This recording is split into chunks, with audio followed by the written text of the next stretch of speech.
Hello student, welcome है आप सभी का पॉलीटेक्निक बीके में। आज की इस वीडियोस के माध्यम से जानेंगे कि पॉलीटेक्निक में बेस्ट ब्रांच कौन सी है। यदि आप 2025 में पॉलीटेक्निक करने जा रहे हैं या पॉलीटेक्निक में एडमिशन लेने जा रहे हैं या पॉलीटेक्निक में पढ़ रहे हैं, तो आपके लिए सबसे पहले ये समझना जरूरी है कि बेस्ट ब्रांच कौन सी है। क्योंकि आपने 3 साल दिए, बाद में पता चला उस ब्रांच में कोई स्कोप नहीं है, या आप प्राइवेट जॉब में ज़्यादातर गलती लोग क्या करते हैं कि जैसे फर्स्ट ईयर में एडमिशन करा लिया तो उसमें 1 साल हो गया, उसके बाद 1 साल ख़राब होने के बाद जब उन्हें पता चलता है इस ब्रांच में कोई स्कोप नहीं है, जब मैं चाहता हूँ गवर्नमेंट या प्राइवेट में, तो फिर वो ब्रांच चेंज करने के लिए दोबारा एडमिशन कराते हैं।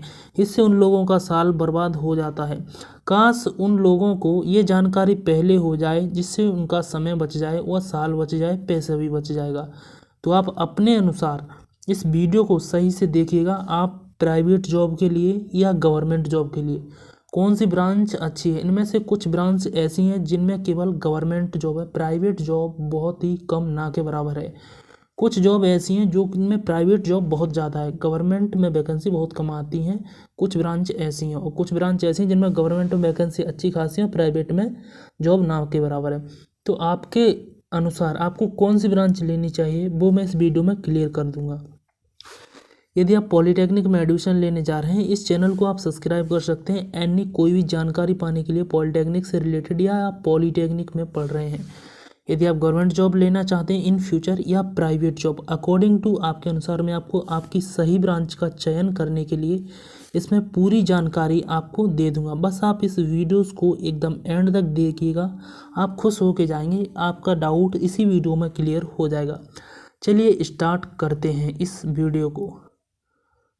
तो देखिए यहाँ पे, अब यहाँ पे देखिए, यहाँ पे आपके सामने कुछ ब्रांच शो हो रही हैं।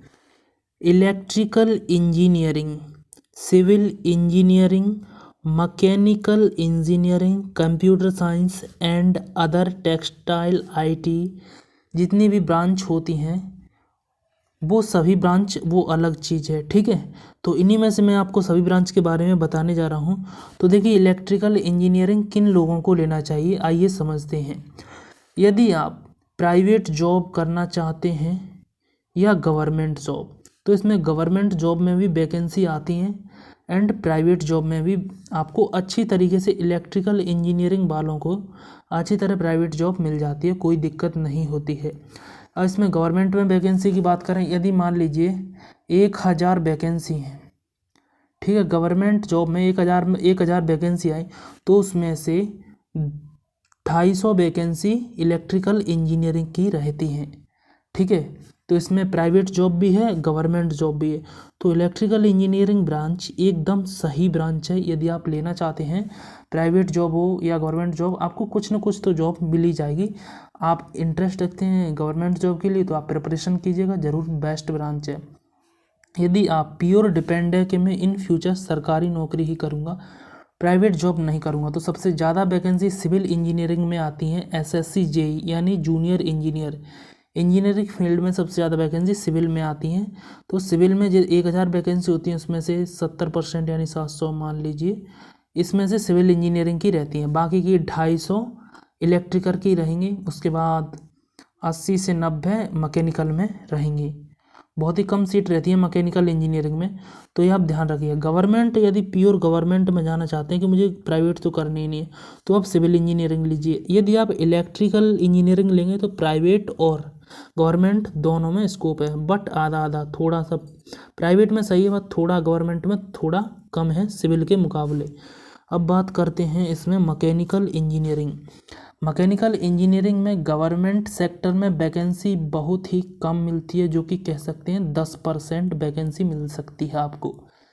यदि आप प्राइवेट जॉब में जाते हैं तो डेफिनेटली आपको प्राइवेट जॉब आसानी से मिल जाएगी मैकेनिकल इंजीनियरिंग में, एक अच्छी सैलरी के साथ, जो कि 12th के बाद जाएंगे तो आपको इतनी सैलरी नहीं देंगे जितना कि आप मैकेनिकल इंजीनियरिंग डिप्लोमा करके जाते हैं।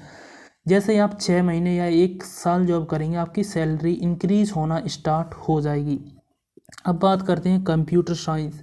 यदि आपको बिल्कुल भी जॉब नहीं करनी है, गवर्नमेंट जॉब नहीं करनी है बिल्कुल भी, तो आपको कंप्यूटर साइंस लेना चाहिए। कंप्यूटर साइंस में भी एक अच्छा खासा आप करियर बना सकते हैं। अच्छी ग्रोथ है कंप्यूटर साइंस में इन प्राइवेट सेक्टर, बहुत ही अच्छी ब्रांच है। कंप्यूटर साइंस के बाद आप 3 साल का डिप्लोमा एंड इसके बाद फिर से 3 साल बीटेक भी कर सकते हैं, जो कि बीटेक 4 साल का होता है। ये आपको 1 साल की छूट मिल जाती है क्योंकि आपने डिप्लोमा किया है। लेटर एंट्री से आपको इसमें एडमिशन मिल जाता है। उसके अलावा प्लास्टिक, आईटी, टेक्सटाइल इंजीनियरिंग, जितनी भी अदर ब्रांचें हैं उनमें प्राइवेट जॉब मिल जाती है, बट उनमें गवर्नमेंट जॉब नहीं है। गवर्नमेंट जॉब के लिए main 2 branch civil and electrical ही हैं, जिसमें ज़्यादातर वैकेंसी सिविल इंजीनियरिंग की आती हैं। फिर दूसरे नंबर पर इलेक्ट्रिकल, सबसे कम वैकेंसी मैकेनिकल, जो कि गवर्नमेंट में बताया है। यदि आपको प्राइवेट जॉब चाहिए तो आप इलेक्ट्रिकल और मैकेनिकल के साथ जा सकते हैं। तो यही आपका ब्रांच का चयन है। कोई भी डाउट हो तो कमेंट बॉक्स में कमेंट करके पूछ सकते हैं, डेफिनेटली आपका रिप्लाई दिया जाएगा। यदि आपका क्वेश्चन ज़्यादा बड़ा है तो पर्टिकुलर वीडियो के साथ आपको बता दिया जाएगा। चैनल को सब्सक्राइब जरूर कर लीजिएगा। मिलेंगे आपसे हम नेक्स्ट वीडियो में, तब तक के लिए tata bye bye, take care.